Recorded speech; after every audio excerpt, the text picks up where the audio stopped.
प्रलय के समय केवल ज्योतिपुंज प्रकाशित होता था।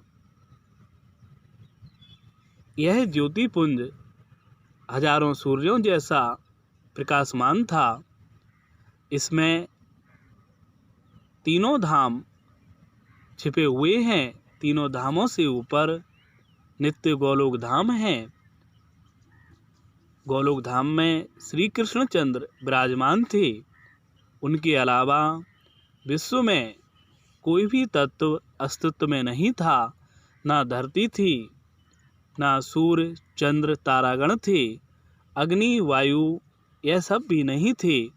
केवल और केवल पूर्ण पुरुष श्री कृष्णचंद्र विराजमान थे।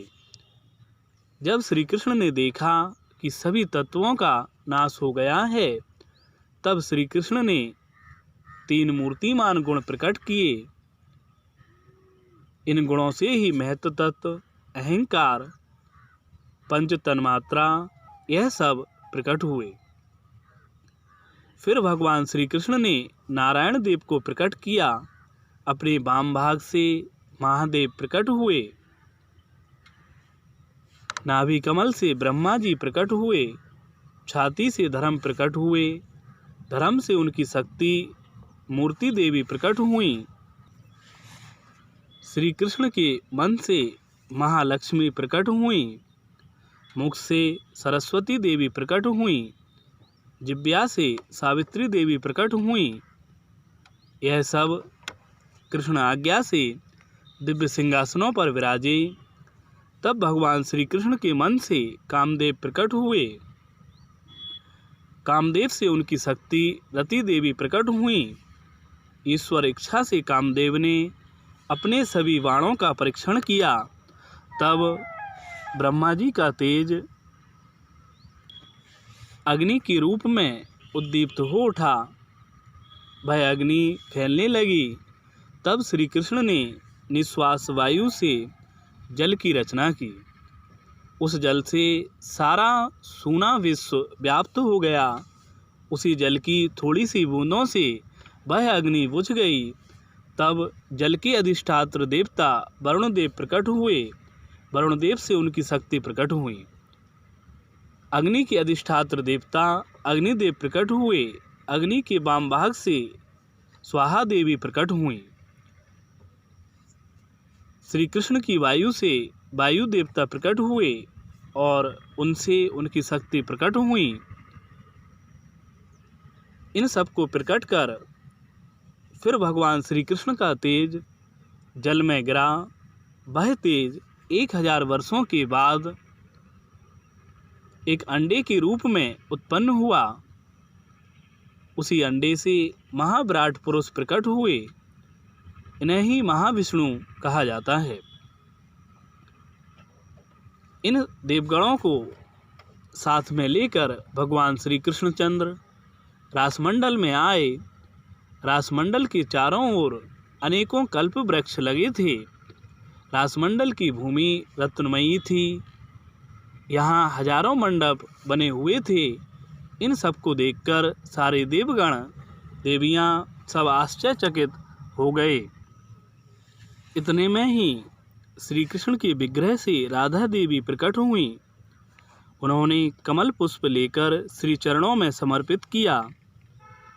श्री राधा के शरीर से हजारों गोपियाँ प्रकट हुईं। श्री कृष्ण के विग्रह से हजारों गोप प्रकट हुए। श्री कृष्ण के रोमकूपों से गायें प्रकट हुईं। बैल प्रकट हुए, जिसमें से एक बैल नंदी भगवान शंकर को सवारी के लिए दे दिया। श्री कृष्ण के बाएं कान से घोड़ों का समूह प्रकट हुआ, जिसमें से सफ़ेद घोड़ा धर्म को दे दिया। श्री कृष्ण के दाहिने कान से शेर प्रकट हुए, जिसमें से एक शेर माता दुर्गा को दे दिया। भगवान श्री कृष्ण के चरणों के नखों से हंस प्रकट हुए, जिसमें से एक हंस तपस्वी ब्रह्मा को सवारी के लिए दे दिया। फिर भगवान श्री कृष्ण के मुख से 4 भुजा वाले पार्षद प्रकट हुए। चरणों से 2 भुजा वाले पार्षद प्रकट हुए। 4 भुजा वाले पार्षदों को नारायण की सेवा में दिया। 2 भुजा वाले पार्षद खुद के पास रख लिए। श्री कृष्ण के नेत्रों से शिवगण प्रकट हुए, जिन्हें शिव की सेवा में सौंप दिया। फिर भगवान श्री कृष्ण ने योग बल से 5 दिव्य रथों का निर्माण किया, जिसमें से एक श्री नारायण को और एक राधा देवी को दे दिया। शेष 3 अपने पास रख लिए। फिर भगवान श्री कृष्ण ने महालक्ष्मी और सरस्वती देवी को श्री नारायण के लिए दे दिया।